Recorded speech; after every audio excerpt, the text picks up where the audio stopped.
ప్రియమైన దేవుని బిడ్డలారా, మరి ఉదయకాల సమయంలో మరి మనము అందరం కూడా కీర్తనలు రాసిన గ్రంథము 8వ అధ్యాయాన్ని మరి ధ్యానించుకుందాం. అందరూ కూడా మరి మీ గ్రంథాలను తెరిచినట్లయితే 8వ కీర్తనలు మనం ధ్యానించుకుందాం.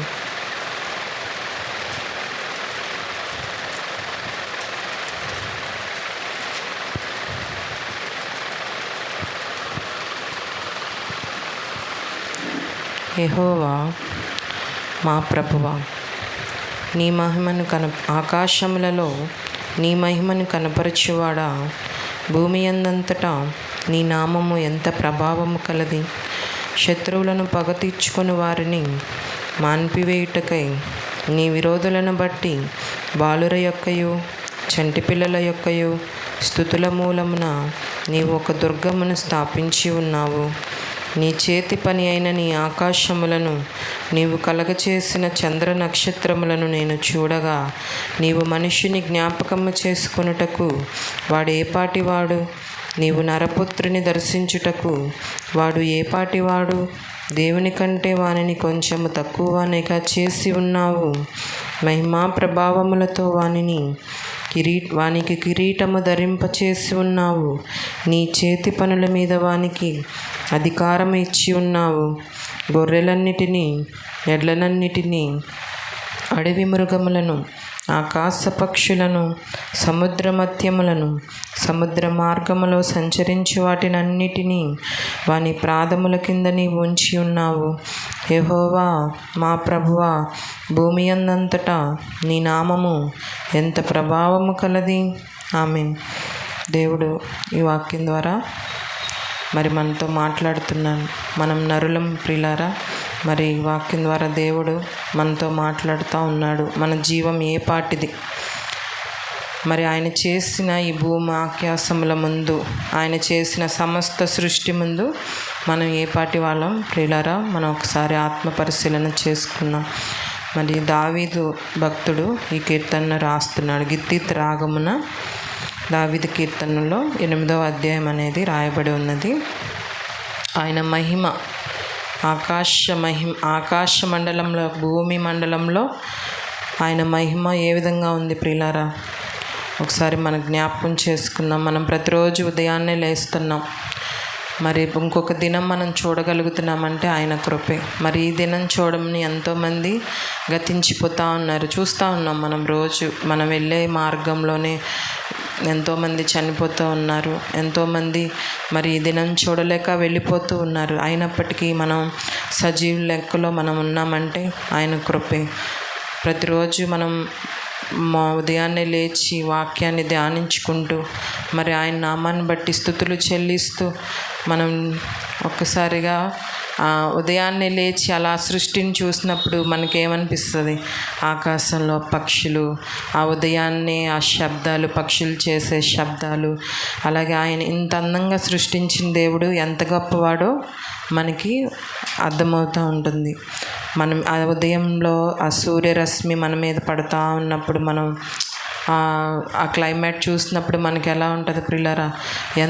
దేవుడు ఎంత గొప్ప దేవుడు. మరి భూమి ఆకాశాలని సృష్టించిన దేవుడు మరి ఎంత గొప్పగా సృష్టించాడు ప్రియులారా.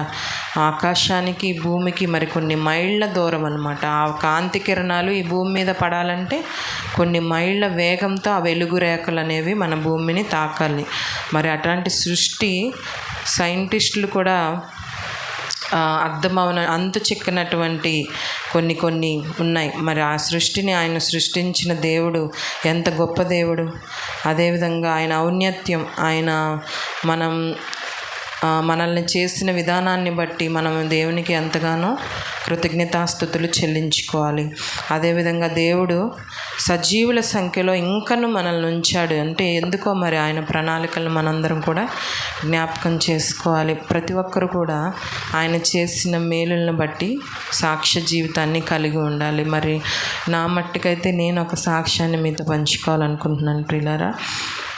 గడిచిన 3 సంవత్సరాల క్రితం మనకి కోవిడ్ అనేది రావడం జరిగింది కదా. అందరం కూడా ఎంతో భయపడతా, మరి అలాంటి సిచ్యువేషన్, సొంత బంధువులు చనిపోయినా, ఎవరు చనిపోయినా ఎక్కడికి వెళ్ళలేని పరిస్థితి, ఇంట్లో కూర్చొని ఆ భయంతో ఆ 4 గదుల్లో మనందరం కూడా అలా ఉన్నటువంటి రోజులు, భయంకరమైన రోజులు మనం చూసాము.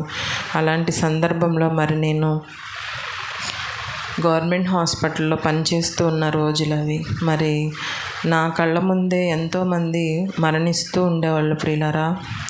అప్పటికప్పుడు శ్వాస అందుకోలేకుండా తీసుకొచ్చిన పేషెంట్లు ఐసీలో అలా మరణ పడక మీద అలా పడుకొని వారు ఎంతో ఇంకా చివరి ఊపిరి తీసుకోవడానికి కూడా చాలా కష్టంగా ఆ ఐసీలో ఆ వెంటిలేటర్ మీద వాళ్ళని ఉంచినప్పుడు ఎంతో దీన స్థితిలో వాళ్ళు వస్తూ ఉండేవాళ్ళు.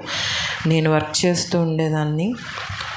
వారికి నా వంతు దేవుడు నాకు ఇచ్చిన తలాంతు ప్రకారం ప్రతి బెడ్కి వెళ్ళి నేను సువార్త అనేది ప్రకటించడం జరుగుతూ ఉండేది. నా దగ్గర ఉన్న చిన్న బైబిల్స్ తీసుకొని వెళ్ళి, అమ్మ, రక్షణ లేని బిడ్డలు ఉండేవాళ్ళు, రక్షణ కలిగిన బిడ్డలు కూడా ఉన్నారు ఆ ఐసీలో. మరి నా తలాంతుగా నేను వారికి వెళ్ళి ఒక్కొక్క బిడ్డ దగ్గరికి వెళ్ళి వాళ్ళ గురించి ప్రార్థించి, వాళ్ళకి బైబిల్ ఇచ్చి దేవుని గురించి చెప్పి, ఇలా నిజ దేవుడు మీరు రక్షణ పొందండి, నమ్ముకోండి, ఆయన అద్భుతాలు చేసే దేవుడు, ఆశ్చర్య కార్యాలు చేసే దేవుడు, కేవలం యేసుక్రీస్తు ద్వారా మాత్రమే మనం నిత్య జీవంలోనికి వెళ్తాము, మనం నరకం నుండి తప్పించబడాలి అంటే యేసయ్యని నమ్ముకోవాలని చెప్పి దేవుడిచ్చిన తలాంత ప్రకారం ఆ విధంగా నేను సువార్త పరిచర్య చేస్తూ ఉండేదాన్ని. ఆ కోవిడ్ పేషెంట్స్కి అందరికీ నేను వెళ్ళి పేరు పేరున వారి గురించి ప్రార్థించి వారిలో ధైర్యం నింపి ఆ మాటలు చెప్తూ ఉండేదాన్ని. ప్రియులారా, దేవుడు నాకు ఇచ్చిన తలాంతు. 6 గంటలు ఆ కోవిడ్ డ్రెస్లో ఉండడం చాలా కష్టంగా ఉండేది. అలాంటి కృప మరి దేవుడు అప్పుడు నేను అక్కడ పనిచేస్తున్నప్పటికీ ఆ బెడ్ మీద పేషెంటు డెత్ అయ్యి మళ్ళీ అతన్ని ప్యాక్ చేసి మళ్ళీ కింద పెట్టేసేవాళ్ళు. మళ్ళీ ఇంకో పేషెంట్ వచ్చి బెడ్ మీద పడుకునేవారు. ఈ కింద పడిపోయిన పేషెంట్ డెత్ బాడీ ఉంటుంది కదా, అలాంటి క్రైసిస్లో కూడా దేవుడు మరి కాపుదల ఉంచాడు మనందరి పట్ల. ఆక్సిజన్ కొరత చాలా ఎక్కువగా ఉండేది. మాస్కులు కూడా లేని రోజులు అవి. ఈ చనిపోయిన డెడ్ బాడీకి ఏదైతే మాస్క్ వాడతారో ఆ మాస్క్ తీసి క్లీన్ చేసి మళ్ళీ వచ్చిన నెక్స్ట్ పేషెంట్కి అలా పెట్టి ఆక్సిజన్ అనేది ఆన్ చేయడం జరుగుతూ ఉండేది. అలా రోజుకి చాలా మరణం తాండవించిన దినాలు, భయంకరమైన దినాలు. ప్రతి దినము కూడా నేను ఎంతగానో దేవుని స్తుతిస్తూ ఉండేదాన్ని. దేవా, ఇంతమంది మరి చనిపోతూ ఉన్నారు, మరి నీ ప్రణాళికలు, మరి నేను కోవిడ్లో పనిచేస్తూ ఉన్నాను, మరి ఇంకను నువ్వు నన్ను ఆరోగ్యంగా సజీవంగా ఉంచావంటే నీ ప్రణాళికే తండ్రి, నీ పాత్రగా నన్ను వాడుకోయా అని ప్రతిరోజు ప్రతినిత్యం ప్రార్థిస్తూ, అలాగే నేను భయపడేదాన్ని కాదు. వెళ్ళి వాళ్ళని పట్టుకొని వాళ్ళకి కావాల్సిన ఇంజెక్షన్స్ ఇచ్చి, కొంతమంది అయితే ఆహారాన్ని తీసుకోలేని పరిస్థితి. ఎంతో గొప్ప గొప్ప రాజకీయ నాయకులు, గొప్ప గొప్ప పెద్ద పెద్ద పేరు పొందిన ఉద్యోగస్తులు, అలాగే చాలామంది అక్కడికి రావడం జరిగింది. ఎటు హాస్పిటల్లో బెడ్స్ దొరకక, గవర్నమెంట్ హాస్పిటల్లో కూడా బెడ్స్ లేని పరిస్థితి. అలాంటి దీన పరిస్థితిలో మరి దేవుడు తన రెక్కల చాటున భద్రపరిచి, మరి మేమందరం కూడా 25 మంది ఒక కేర్ ఇండియా అనే ప్రాజెక్ట్ ద్వారా వెళ్ళిన వాళ్ళం ఉన్నాము. మరి మేమందరం వర్క్ చేసేవాళ్ళం. కొంతమంది ఇవాళ వస్తే రేపు వచ్చే పరిస్థితి ఉండేది కాదనమాట. అంటే అస్వస్థతకు గురవుతూ ఉండేవాళ్ళు, రాలేని పరిస్థితి.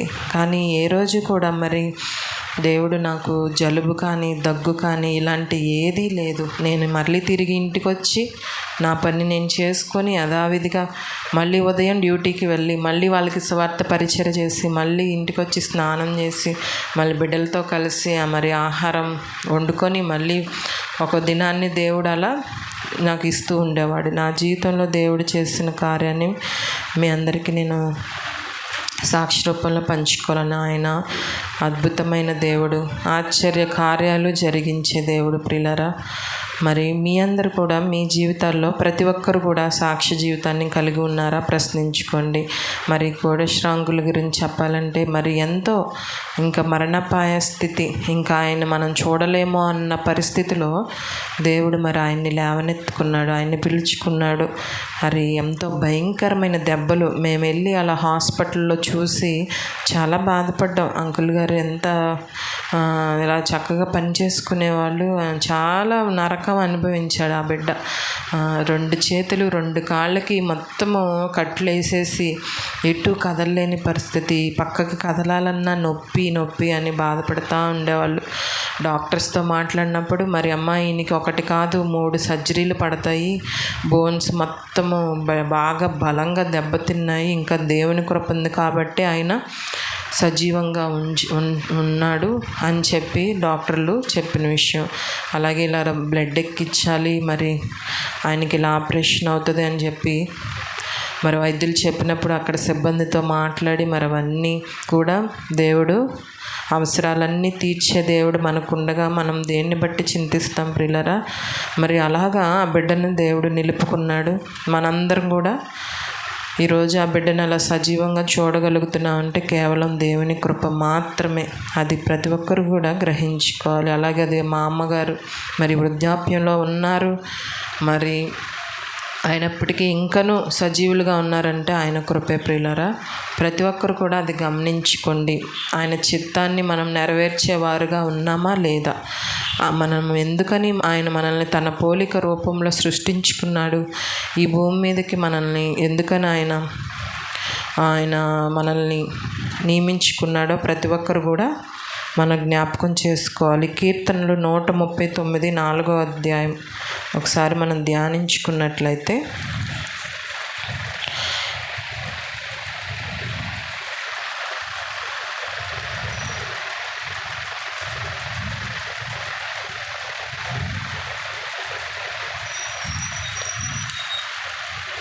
నీవు నన్ను కలుగచేసిన విధము చూడగా భయమును ఆశ్చర్యమును నాకు పుట్టుచున్నవి, అందుని బట్టి నేను నీకు కృతజ్ఞతాస్తుతులు చెల్లించుచున్నాను. కీర్తనలు 139 14వ అధ్యాయము. నీవు నన్ను కలుగచేసిన విధము చూడగా భయమును ఆశ్చర్యమును నాకు పుట్టుచున్నవి, అందుని బట్టి నేను నీకు కృతజ్ఞతాస్తుతులు చెల్లించుచున్నాను. మరి ఆయన ఏ విధంగా మనల్ని కలగజేశాడు ప్రియులారా? అరచేతిలో మనల్ని చెక్కుకున్న దేవుడు. అందుని బట్టి స్తోత్రం చెల్లిద్దామా? స్తోత్రం, హల్లెలూయా. ఆయన పోలిక చప్పున అరచేతిలో మనల్ని ఆయన సృష్టించుకున్న దేవుడు. ఆయన మనల్ని ఎలా సృష్టించాడు? తల్లి గర్భమందు ఆయన మనల్ని నిర్మించిన దేవుడు. మనం ఈ భూమి మీదకి రాకముందే ఆయన ప్రణాళికలు, మన జీవితం ఏంటి, మనం ఈ విధంగా అని ప్రత్యేకమైన ప్రణాళికలతో ఆయన మనల్ని సృష్టించాడు. మరి ఆయన ప్రణాళికలను నెరవేర్చేవారుగా మనందరం ఉన్నామో లేదో ఒకసారి ఆత్మ పరిశీలన అనేది మనం చేసుకోవాలి ప్రియులారా. మనం ఆయన కలగచేసిన విధానం అంటే లోపల మన బాడీ అంతా కూడా ఒకసారి మనం చూసుకున్నట్లయితే మనం రోజు కూడా నిరంతరం ఆ మిషన్స్ అనేవి లోపల ఏవైతే ఉన్నాయో అవన్నీ కూడా సక్రమంగా పనిచేస్తూ రోజు కూడా మనం జీవించి ఉన్నామంటే కేవలం ఆయన కృపే. ఇప్పుడు సపోజ్ ఒక ఎగ్జాంపుల్, ఒక వ్యక్తి ఒక అవయవాన్ని కోల్పోయాడని అనుకుందాం. ఒక కిడ్నీ అనేది ఒకరికి ఫెయిల్ అయింది. ఒక కిడ్నీ అనేది లేకపోతే మన శరీరంలో ఎలాంటి మార్పులు వస్తాయి తెలుసా ప్రియులారా? ఆ కిడ్నీ చేసే పని చేయలేనప్పుడు ఆ వేస్ట్ అనేది ఆ బ్లడ్లో ఉన్న ఏదైతే ఉందో ఆ యూరియా అనేది ఫిల్టర్ అవ్వకపోతే మనకి ఎలాంటి ఆరోగ్య సమస్యలు వస్తాయో తెలుసా? ప్రతి అవయవం కూడా ఆయన సృష్టించిన ప్రతి ఎముక, ప్రతి నరం, ప్రతి ఒక్క అవయవం కూడా చాలా ఇంపార్టెంట్ ప్రియులారా. ఆ కిడ్నీ అనేది లేకపోతే చాలా సమస్యలు వస్తాయి.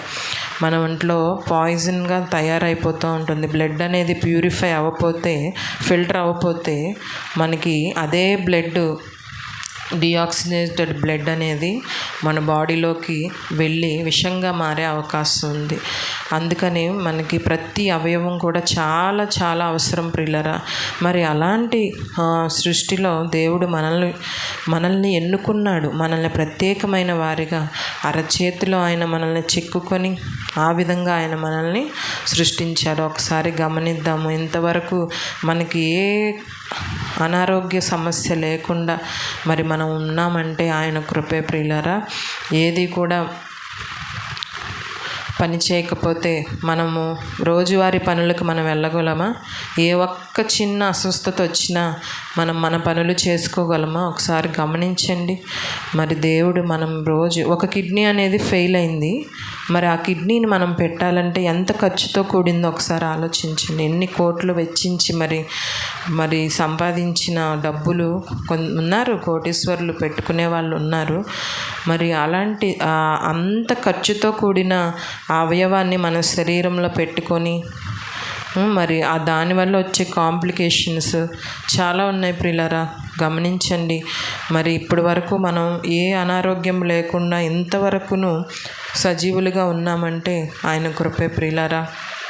ప్రతి అవయవం కూడా ఆయన సృష్టించిన ప్రతిదీ కూడా ఇంద్రియాలు, అంతరింద్రియాలు అన్నీ కూడా ఆయన కలగ చేసినవే. మరి వాటన్నిటిని బట్టి దేవునికి మనం కృతజ్ఞతాస్తుతులు చెల్లించుకోవాలి. మన లోపల ఉన్న ప్రతి అవయవం కూడా ఆయన ఇచ్చిందే. అందుని బట్టి మనం కృతజ్ఞతాస్తుతులు చెల్లించవలసిందిగా మరి మీ అందరికీ నేను తెలియచేసుకుంటున్నాను. ఆయన మహిమా ప్రభావము ఎంత గొప్పది. భూమి మీద ఆకాశమందు విశ్వమంతటా కూడా ఆయన మహిమ గురించి మనం వివరించడం జరుగుతూ ఉంది. యెహోవా నామం, యేసయ్య నామం ఎంతమంది ఉన్నతమైందని తెలుసుకుంటున్నారు ప్రియులారా. అది మనం ఆత్మ పరిశీలన చేసుకోవాలి. ఇప్పటికీ కూడా చాలామంది 500 లక్షల ముస్లింలు ఇంకా ఆయన్ని తెలుసుకోకుండా ఇంకా వేరే దేవుడని అనుకుంటున్నారు. అలాగే చాలామంది బుద్ధుడే దేవుడని అనుకుంటా ఉన్నారు. హిందువులు ఉన్నారు, మరి అన్య దేవతలనే కొలుస్తూ ఉన్నారు. అలాగే నాస్తికులు కూడా ఉన్నారు ప్రియులారా.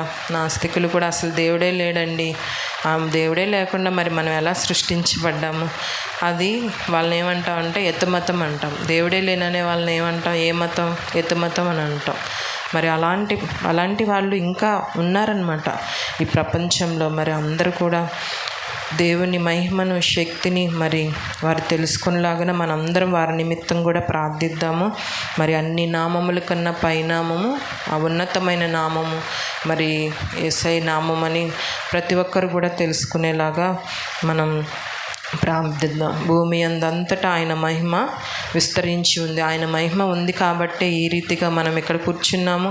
ఆయన మాటలను మనం ధ్యానించుకుంటూ ఉన్నాము ప్రియులారా. మరి ఆయన మహిమ లేకపోతే మనం ఏ పాటి వారం? మనతో పాటునే ఉంటాడు. ఆయన మనం చేసే ప్రతి పని కూడా ఆయన చూస్తూ ఉంటాడు. ఎవరు చూడట్లేదులే మరి కానిచ్చేద్దామని మనం ఏదన్నా పాపంలో ఉన్నామా? మనల్ని గద్దించే దేవుడు మనకు తోడుగా ఉన్నాడు ప్రియులారా. జాగ్రత్త. దేవుణ్ణి బట్టి మనం భయభక్తులు కలిగి ఉండాలి. మనతోనే ఉండి మనకి చక్కని ఆలోచన చెప్పే యేసయ్య మనకు తోడుగా ఉన్నాడు.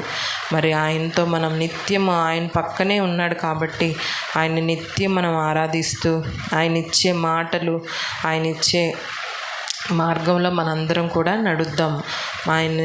ఆయనకి విరుద్ధంగా మనం ఏది కూడా చేయకూడదని దేవుని పేరట మనవి చేస్తూ ఉన్నాము.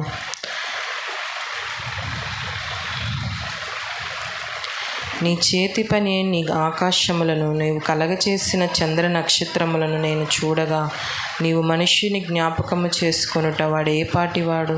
మరి అవును ప్రియులారా, ఆయన చేసిన ఆకాశం ముందు ఈ భూమి మధ్యలో మరి ఎన్ని కిలోమీటర్ల దూరం ఉంది ఒకసారి గమనించండి. ఎక్కడో ఆకాశం, ఎక్కడో చంద్ర నక్షత్రాలు అన్నమాట. వేలాది కోట్ల నక్షత్రాలు, పాలపుంతలు, మరి అంతరిక్షం ఎన్నో ఉన్నాయి. మరి ఇప్పుడు మానవుడి ప్రయత్నం ఏంటి? నాసా సైంటిస్టులు వీళ్ళందరూ ఏం చేస్తున్నారు? అక్కడికి వెళ్ళి అక్కడ దేవునికి విరుద్ధంగా భూమి అన్నీ అనుకూలంగా ఉన్నాయా, మరి అక్కడ కాపురం ఉండడానికి అన్ని వీలుగా ఉన్నాయా లేదా అని చెప్పి అక్కడ కూడా మరి నివాసాన్ని ఏర్పరచుకోవడానికి వాళ్ళు చూస్తూ ఉన్నారనమాట. దేవుని సృష్టి ఎంత అద్భుతం అంటే ఆయన భూమిని ఆశీర్వదించాడు, మనల్ని భూమి మీద సృష్టించాడు, భూమిని ఆశీర్వదించాడు. కాబట్టి మనం భూమి మీద ఫలించి ఆయన నామాన్ని మహిమపరిచి అందరం కూడా ఆయన నామాన్ని మహిమపరుస్తూ మన బిడ్డలు తరతరాలు కూడా ఆయన నామాన్ని మహిమపరిస్తే ఆయన అక్కడి నుండి ఎంతో మహిమ పొందుతారు. మరి ఆయన మనకి ఆశీర్వాదాలు అనేవి ఇస్తాడనమాట. ఆయన సమస్తాన్ని కలగచేసిన దేవుడు. ఆకాశములు, చంద్ర నక్షత్రములు అవన్నీ చూస్తే మనకి ఎలా ఉంటుంది ఒక్కసారిగా. ఇప్పుడు మనం జస్ట్ ఒక ఫ్లైట్ ఇలా వెళ్తూ ఉంటేనే దాన్ని చూసి మనం ఎంతో ఆశ్చర్యపోతున్నాం, మానవుడి సృష్టి ఎలాగా అని. మరి ఆయన ఆలోచన ఇవ్వకపోతే మనం అది చేయగలమా? మరి ఫ్లైట్ కనిపెట్టిన సైంటిస్టులు, అలాగే ప్రతి ఒక్కటి ఎగ్జాంపుల్ తీసుకుందాం. ఫర్ ఎగ్జాంపుల్ డ్రమ్స్ ఇవన్నీ కూడా ఒక సైంటిస్టులే కదా మరి తయారు చేస్తుంది. వాళ్ళందరూ కూడా మరి ఏ ప్రేరణతో తయారు చేశారు? కేవలం ప్రతి ఒక్కటి కూడా ఈ బైబిల్ అనేది చదివే వాళ్ళు చక్కని ఆలోచన దేవుడు వాళ్ళకి దయచేయబట్టే వాళ్ళు మరి ప్రతి ఒక్కటి ఆయన చిత్తానుసారంగానే లైట్ కనిపెట్టిన ఆల్వా ఎడిసన్ నుంచి ప్రతి ఒక్కటి, ప్రతి ఇంజెక్షన్, ప్రతి మందు కూడా ఆయన ప్రణాళిక చెప్పనే ఆయన బిడ్డలు మరి దాన్ని కనుగొనడం జరిగింది ప్రియులారా. అలాగే చంద్ర నక్షత్రాలు ఇవన్నీ కూడా దేవుడు కలుగచేశాడు. ఎందుకు? మనందరి కోసం. మనం ఆయన చేసిన సృష్టిని బట్టి, ఆయన సృష్టిలో మనందరం కూడా పాలుభాగస్తులమై మరి ఆయన నామాన్ని మహిమ తెచ్చే బిడ్డలుగా మనమందరం ఉండాలని చెప్పి దేవుడు మనల్ని కలుగచేశాడు. మరి అలాంటి పురుగు వంటి మనము దేవుని నామాన్ని మరి గౌరవించే వారిగా ఉన్నామా, లేకపోతే ఆయన నామానికి చెడ్డ పేరు తెచ్చేవారుగా ఉన్నామో మనం ఆత్మ పరిశీలన చేసుకోవాలి. సమస్త సృష్టి, జంతువుల నుంచి ప్రతి పురుగు, చిన్న పురుగు కూడా మరి మనిషికి లోబడుతూ ఉందన్నమాట సమస్త సృష్టిలో. మరి దేవుడు మరి ఇన్ని సృష్టించాడు కదా, వేరే దేన్నన్నా కూడా ఆయన ఎన్నుకోవచ్చు కదా. మరి ఈ సృష్టిని ఏలడానికి వేరేదే ఏదైనా జీవిని ఎన్నుకోవచ్చు కదా. ఆయన అలా చేయలేదు ప్రియులారా. ఆయన కేవలం నరుని మాత్రమే ఎన్నుకున్నాడు. ఆయన స్వరూపంలో, ఆయన హస్తాల్లో మనల్ని చెక్కుకున్నాడు. ఆయన పోలిక చొప్పున మనల్ని చేతిలో చేసుకున్న గొప్ప దేవుడు. ఆయన మనల్ని అంతగా ప్రేమించాడు కనుకే ప్రియులారా, ఆకాశం, మహాకాశములు, ఆయన రాజ్యాలు దాటి మరి మన కోసం దీనదాసుడిగా మరి భూమి మీదకు వచ్చి మన మధ్యనే ఆయన ఉన్నా కూడా మనం తెలుసుకునే పరిస్థితిలో ఉన్నామన్నమాట. ఆయన వచ్చాడు. మరి ఆయన విలువైన రక్తాన్ని పాప ప్రక్షాళన నిమిత్తమై ప్రతి రక్తపు బొట్టును కూడా ఆయన ధారధారలుగా చిందించి మరి మనందరి కోసం ఆయన మరణించాడు ప్రియులారా. అది గమనిస్తున్నామా మనం? ఆయన మరణించడమే కాదు, మరణాన్ని గెలిచి తిరిగి లేచి పునరుద్ధానుడై మనందరికీ సజీవ సాక్ష్యంగా ఒక మాదిరికర జీవితాన్ని మన జీవితాల్లో ఉంచి వెళ్ళాడు. ఆయన పొందిన శ్రమలు, ఆయన పొందిన దెబ్బలు ఇవన్నీ కూడా మనం దినదినము పొందే శ్రమల కంటే పెద్దగా ఉన్నాయా? ఒకసారి గమనించుకోండి. ఆయన చేసిన సిలువ త్యాగం ముందు మనం పడే ఈ శ్రమలు ఏమన్నా పెద్దగా ఉన్నాయా? ఆయన ఎన్నో విధాలుగా దూషించారంట ప్రియులారా. ఆయన ఎన్నో మాటలు అన్నారు. మరి ఆయన అన్నీ కూడా సహనంతో మరి భరించాడంటే మరి ఎందుకని ఒకసారి జ్ఞాపకం ఉంచుకోండి. మరి సర్వ సృష్టిని కలగచేస్తున్న దేవుడు, మరి అంత ఓర్పు కలిగిన దేవుడు మనకున్నందుకు మనం ఎంతో ధన్యత కలిగిన వారం ప్రియులారా. అలాంటి దేవుణ్ణి మరి గౌరవించేవారిగా ఉన్నామా, లేకపోతే ఆయన నామానికి అవమానం తెచ్చేవారిగా ఉన్నామో గమనించండి. ప్రతి విషయంలోనూ ఆయన్ని ముందర పెట్టుకొని మనం నడవాలి. మన దినదిన జీవన శైలిలో మన ఓర్పు, సహనం కలిగిన వారిగా ఉన్నామా లేదా ఒకసారి గమనించుకుందాం. అటువంటి సర్వసృష్టికి కారణమైన దేవుడే ఒక దీనదాసుడిగా ఈ భూమి మీదకి ఏతించి మానవాళి పాపాల నిమిత్తమై తప్పిపోయిన నిన్ను నన్ను బట్టి ఆయన తప్పిపోయిన కుమారుని వెతుక్కుంటూ మరి ఆయన భూమి మీదకు వచ్చాడు. మన పాపాలన్నీ కూడా క్షమించబడాలని ఆయన రక్తాన్ని సిలువలో త్యాగం చేసి మరణించాడు. మనందరి కోసం ఆయన మరలా తిరిగి సజీవుడై మరి వెళ్ళాడు. మళ్ళీ వస్తానని చెప్పి వాగ్దానం చేసిన దేవుడు. మనం ఆయన ఇచ్చిన మాటలను మర్చిపోతామా ప్రియులారా? దినదినము మనం ఇంకనూ ఆత్మలో ఎదగాలని, ఇంకనూ మనం ఆయనకి దగ్గరగా ఉండాలని దినదినము మరి ఆయన ఇచ్చిన మాటలు మనం వినాలి కదా ప్రియులారా. మరి మనం ఒకసారి ఆలోచన చేద్దాం. మరి ఆయన ఇచ్చిన మాటలు ఈ బైబిల్ గ్రంథం. మరి ఈ బైబిల్ గ్రంథాన్ని మనం చదువుతున్నామా? ఒకసారి ఆత్మ పరిశీలన చేసుకుందాం. మరి ఆయన ఇచ్చిన మాటలు మన హృదయంలో ఉన్నాయా లేవా ఒకసారి మనం పరిశీలించుకుందాం. మన మొక్కలమే రక్షించబడడం కాదు ప్రియులారా, ఆయన చెప్పిన ప్రకారం వెళ్ళి మీరు సమస్త జనానికి ప్రకటించండి. ఇప్పుడు సమస్త జనం ఎక్కడైతే సువార్త అనేది కొదువుగా ఉందో, మరి ఎక్కడైతే ఇంకా చెప్తా ఉన్నారు సైంటిస్టులు, ఇంకా దేవుడు లేరనే వారు ఉన్నారు. మరి ఇంకా చాలామంది వేరే దేవుళ్ళని ఆరాధించే వాళ్ళు ఉన్నారు. కానీ ఆయన చెప్తా ఉన్నాడు, నేను తప్ప వేరొక దేవుడు లేడని. మరి ఆయన నామాన్ని మనం మహిమపరిచేవారుగా ఉన్నామా? మరి మనం రక్షణ పొందడమే కాదు ప్రియులారా, మన కొలీగ్స్ మనం ఎక్కడైతే వర్క్ చేస్తున్నామో, నేనైతే నా మట్టుకు దేవుడు నాకు ఇచ్చిన తలాంత ప్రకారం నేను విలేజ్ క్లినిక్లో వర్క్ చేస్తూ ఉన్నాను. ఒక కమ్యూనిటీ హెల్త్ ఆఫీసర్గా నేను పనిచేస్తూ ఉన్నాను. రోజు అనుదినము మరి బిడ్డలు మెడిసిన్ కోసం వస్తూ ఉంటారు నా దగ్గరికి. డాక్టర్ గారు నాకు బాగాలేదు, ఇలా డాక్టర్ గారు బీపీ చూడండి, డాక్టర్ గారు నాకు ఇలా అయింది అలా అయిందని చెప్పి వాళ్ళ సమస్యలు వాళ్ళకి భౌతద్దంలో పెద్దగా ఉండొచ్చు. కానీ మనం దేవుని బిడ్డలుగా వాళ్ళకి మనం తెలియచేయాల్సింది ఏమిటంటే, నీ సమస్యలు కాదమ్మా, ఎవరి సమస్యలైనా తీర్చగలిగే ఒకటి ఉంది. నీ మనస్సును మనశ్శాంతిగా ఉంచుకో. ఇలా చెప్పి వాళ్ళకి ధైర్యాన్ని నింపి మరి ఆ మెడిసిన్తో పాటు మనం దేవుని నామాన్ని, దేవుని మాటలను వాళ్ళకి వినిపింపచేయాలి. మన తలాంతు, దేవుడు మనకిచ్చిన తలాంతు. నేను రక్షణ పొందాలే చాలే, నేను కూర్చుంటే సరిపోతుంది అని కాదు. మనం ఎక్కడైతే పని చేస్తున్నామో అక్కడ ప్రతి చోట కూడా ప్రియులారా ఆయన నామాన్ని మనం చేసే ప్రతి పనిలో వీరు దేవుని బిడ్డలు, ప్రత్యేకపరచబడిన వారు, వీరు క్రైస్తవులు అని ఆయన నామాన్ని మహిమపరిచే బిడ్డలుగా మనందరం కూడా ఉండాలి. మన నడక, మన నడవడిక, మన ప్రవర్తన, మన చూపు, మన కన్ను ఎటు చూస్తుంది, ఏం చేస్తుంది, వాళ్ళు ఎలా ఉన్నారు, ప్రత్యేకమైన వారిగా, ప్రత్యేకమైన ఆకర్షణ కలవారిగా మనం ఉండాలి ప్రియులారా. అంతేకాని లోకస్తులతో మమేకమై లోక పోకడలకు పోయి లోకంలో కొట్టుకుపోయే వాళ్ళగా మనం ఉండడానికి వీల్లేదు. మనం నోవాహు దినాల్లో చూసాము. మరి నోవాహు ప్రత్యేకపరచబడిన వాడై దేవుని కుమారుడు, ప్రియ కుమారుడు అనబడచ్చు. మరి ఎంతోమంది నోవాహును హేళన చేశారంట.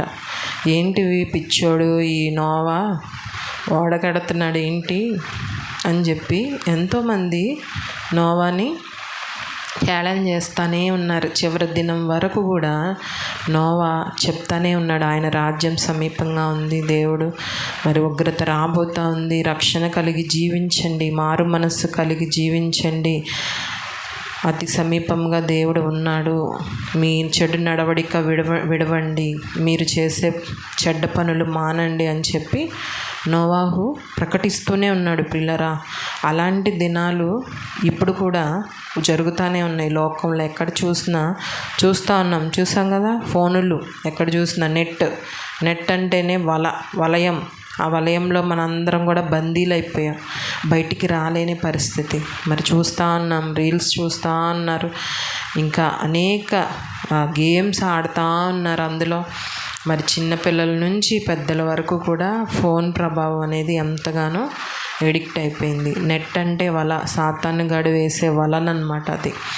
మరి ఆ వలలో ప్రతి ఒక్కరం కూడా బందీలు అయిపోయాం. ఎక్కడ చూసినా ఆర్టిఫిషియల్ ఇంటెలిజెన్స్, నీకులానే వేరే వ్యక్తి వేరే చోట ఉన్నట్లు కూడా ఉన్న పరిస్థితులు. అది నేను కాదని అంటానికి కూడా లేదు. మరి అన్నీ కూడా రాకడ దినాలు. ఇదిగో ఇది నువ్వు చేయలేదు అంటానికి కూడా వీల్లేదనమాట. అలాంటి ఆర్టిఫిషియల్ ఇంటెలిజెన్స్ అనేది వచ్చేసింది.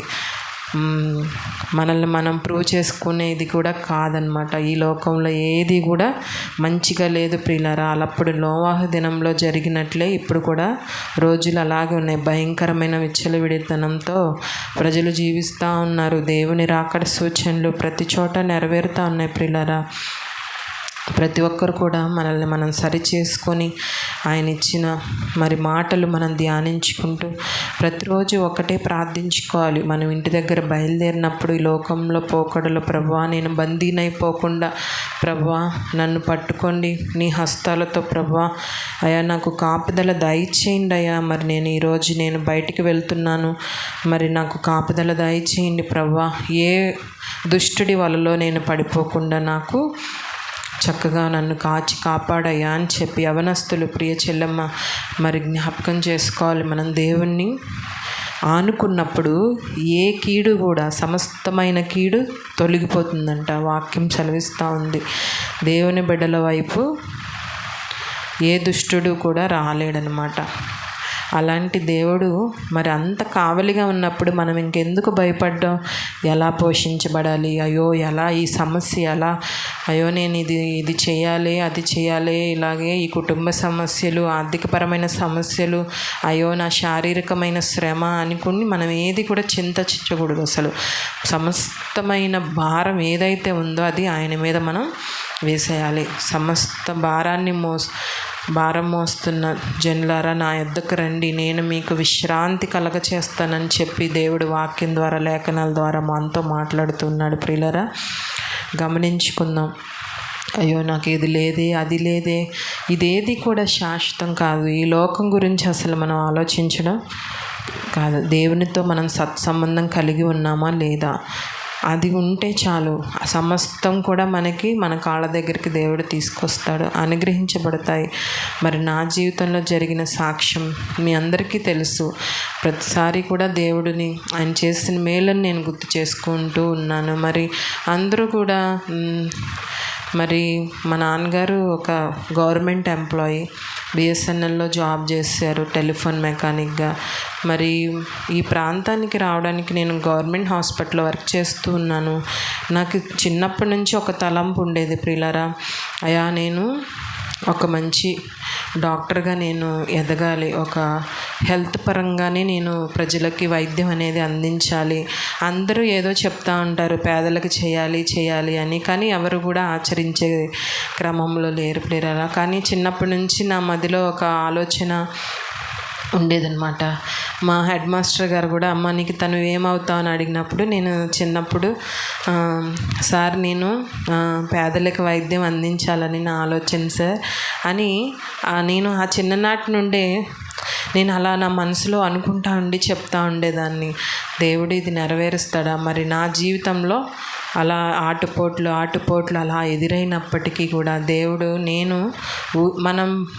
మన పనులు మన క్రియలు ఆయనకి ప్రీతికరంగా ఉన్నప్పుడు నీతిమంతులు ఆశించింది ఏదైనా కూడా ఆయన చేస్తాడు ప్రియులారా. అలా నేను పేదలకు వైద్యం చేయాలి సార్ అని నేను చెప్తా ఉండేదాన్ని. అలా జరుగుతున్నప్పుడు అలాగా 10th నేను స్కూల్లో ఒక టాపర్గా రావడం, అలాగే ఇంటర్లో కూడా నేను మంచి మార్కులతో ఉత్తీర్ణురాలయ్యాను. ఆ తర్వాత బైపీసీ చదవడం, నేను బీఎస్సీ నర్సింగ్ కోర్స్ చదవడం, ఎక్కడో వేరే స్టేట్స్ వెళ్ళాలి అని నాకు మా పేరెంట్స్ కూడా అంటూ ఉండేవాళ్ళు. మన ప్రణాళికలు మన ఊహలు కాదు, ఆయన ఏదైతే మన జీవితంలో ప్రణాళికలు వేస్తారో అది మాత్రమే జరుగుతుంది ప్రియులారా. అయితే నేను అలా మణిపాల్ హాస్పిటల్లో వర్క్ చేయడం జరిగింది. తర్వాత క్యాన్సర్ హాస్పిటల్లో కూడా నేను వర్క్ చేయడం జరిగింది. నేను ఒకటే ప్రార్థించుకుంటూ ఉండేదాన్ని, ప్రభువా నీ చిత్తమైతే నాకు ఒక జాబ్ అంటూ నువ్వు ఇవ్వయ్యా అని చెప్పి నేను ప్రార్థిస్తూ ఉండేదాన్ని. అలా అలా అని చెప్పి నేను ఖాళీగా ఏమీ ఉండేదాన్ని కాదు. నేను ఎప్పటి నుంచి స్టడీ అయిందో అప్పటి నుంచి జాబ్ చేస్తూనే ఉన్నాను. అలా దేవుడు మన శ్రమను చూసినప్పుడు ఖచ్చితంగా ఆశీర్వాదం అనేది ఆయన ఇస్తాడు. అంటే ఇప్పుడున్న రోజుల్లో చూస్తా అన్నాను కదా, పిల్లలు చాలా సెన్సిటివ్ అయిపోయారు. చిన్న పని భారం తగిలితేనే అమ్మో చాలా శ్రమగా ఫీల్ అయిపోతున్నారు. మరి మేము వర్క్ చేసేటప్పుడు నైట్ షిఫ్ట్స్ చేసేవాళ్ళం. డేలోనే 12 hours డ్యూటీ చేసిన రోజులు కూడా ఉన్నాయన్నమాట. ఎప్పుడైనా కూడా అంచెలంచెలుగా